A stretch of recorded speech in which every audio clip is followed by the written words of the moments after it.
अब इसी प्रोग्राम को हम आगे इसके अंदर एक और मेथड ऐड करते हैं, ओके।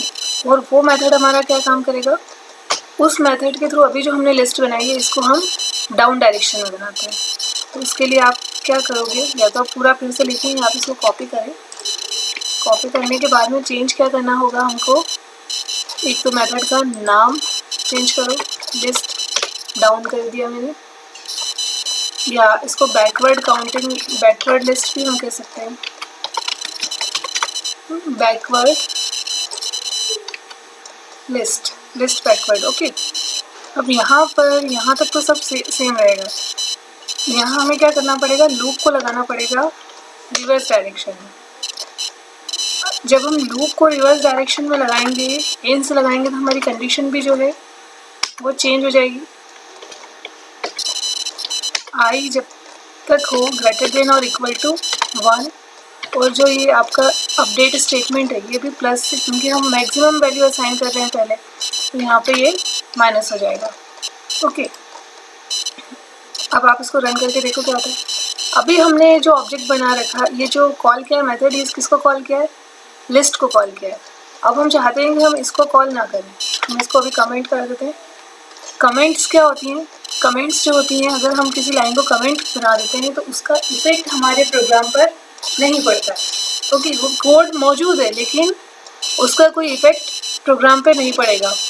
तो दो टाइप की कमेंट होती हैं, ये होती है सिंगल लाइन कमेंट जो कि ये स्लैश के थ्रू आप लगाते हो, एक होती है मल्टी लाइन कमेंट, ओके। जैसे आपने यहाँ गए स्लैश और ये एस्ट्रिक स्टार पुटअप कर दिया। अब जब आप वापस से स्टार लगा के फिर से स्लैश लगाओगे तो जितना पार्ट उसके अंदर लिखा रहेगा वही आपका कमेंट बनेगा, और इसका इफेक्ट आपके प्रोग्राम के ऊपर नहीं पड़ेगा। देखो अभी हमने जैसे लगाया था ना, तो यहाँ पर ये एरर आ जाएगी अगर आप इस मेथड को ओपन करोगे। क्यों, ये मेथड देखो एरर क्या आ रही है, can not find symbol, symbol method list, इसको ये लिस्ट नहीं मिल रहा है। क्यों नहीं मिल रहा है, क्योंकि अभी हमने इसको कमेंट बना दिया। अब आप इसका कमेंट ओपन करो,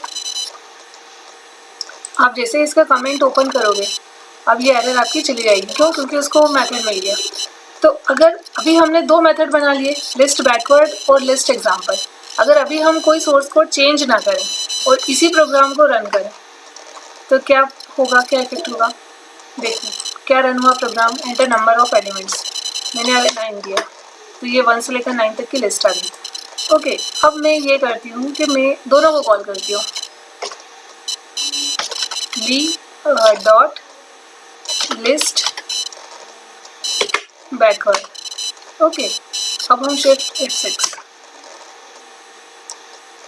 अब ये पहले कौन सा प्रोग्राम रन हो रहा है आपका, जिसको आपने पहले लिखा है। पहले हमने किसको कॉल किया है, लिस्ट को किया है, तो अभी क्या लिस्ट होगा, ये वाला लिस्ट मेथड आपका कॉल होगा। यहाँ पे आप एलिमेंट डालो, से हमने 4 डाले तो ये 4 एलिमेंट्स आ गए, ठीक है। अब ये अगेन आपको दे रहा है एंटर नंबर ऑफ एलिमेंट्स, क्यों दे रहा है, क्योंकि इसके बाद में हमने जो मेथड कॉल किया है वो लिस्ट बैकवर्ड को कॉल किया है, लिस्ट बैकवर्ड पे कंट्रोल जाता है। यहाँ पे भी क्या लिखा है, एंटर नंबर ऑफ एलिमेंट्स। अब यहाँ मैंने दे दिया, अगेन मैं 4 देती हूँ, ओके। तो अब लिस्ट क्या आई है आपकी, बैकवर्ड डायरेक्शन में आई है, बैकवर्ड काउंटिंग आई है, ओके। 4 3 2 1 डाउन डायरेक्शन में आई। तो इस बार क्या कॉल हुआ था आपका, सेकंड मेथड कॉल हुआ। अब हम फर्स्ट वाले मेथड को बना देते हैं कमेंट, ओके। जहाँ से हमने कॉल किया था, या तो डिलीट करो या कॉपी करो, हमने इसका कमेंट बना दिया। अब अपन प्रोग्राम फिर से रन करते हैं, शिफ्ट F6 से प्रोग्राम आपका रन होता है। एंटर नंबर ऑफ एलिमेंट्स 5, ये 5 4 3 2 1, अगेन रन दिस प्रोग्राम।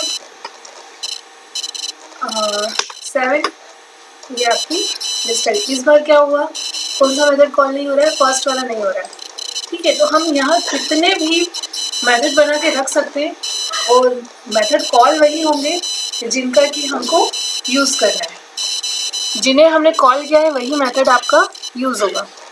तो मेथड का एक फ़ायदा आपको दिखा कि हमको बार बार पूरा कोड लिखने की ज़रूरत नहीं पड़ेगी।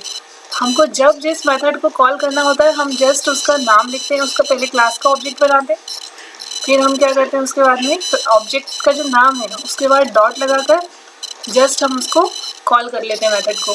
तो आपका मेथड कॉल हो जाता है और वो कोड करस्पॉन्डिंग जो उस मेथड के लिखा होता है वो एग्जीक्यूट हो जाता है, ओके।